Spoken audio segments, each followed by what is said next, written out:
আমরা যখন ব্রেক লিভারটা চাপি তখন ওই চৌকো বক্সের নিচে থাকা ইঞ্জেকশনের মতো সিরিঞ্জিটা হালকা করে কিছুটা তেল ওই বক্স থেকে নিয়ে চাকায় পাম্প করে দেয়। তারপরে ওই তেলটা পাইপের মাধ্যমে ব্রেক ক্যালিপারে গিয়ে ওই পাওয়ার সিলিন্ডারগুলোর ভিতরে ঢুকে পিস্টনের উপরে চাপ প্রয়োগ করে। আর ওই পিস্টনের মাথায় যেহেতু ব্রেক শু বা ব্রেকের জুতো রয়েছে তাই ওই পিস্টনগুলো ব্রেক শুয়ের উপরে চাপ দেয় আর ওই ব্রেক শু ডিসপ্লেটের উপরে চাপ দেয়। আর ডিসপ্লেটের উপরে চাপ দিলে ডিসে ঘর্ষণ বল প্রয়োগ হয় এবং চাকা থেমে যায়।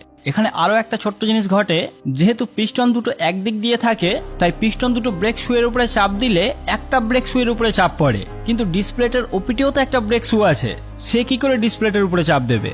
তার জন্য কি করা হয়, ব্রেক ক্যালিপারটা সামান্য একটু ফ্রি রাখা হয়, মানে সামান্য একটু পাশাপাশি স্লাইড করতে পারে, যার ফলে এই একদিক দিয়ে চাপ দিলে এই ব্রেক শুটা যতদূর যেতে পারে ততদূর যায়, আর এটা ডিসে আটকে গেলে বাকিটা ক্যালিপার নিজে কিছুটা সরে আসে, আর ক্যালিপার নিজে সরে আসলে ওপিটের ব্রেক শুটাও ডিসের উপরে চাপ দেবে।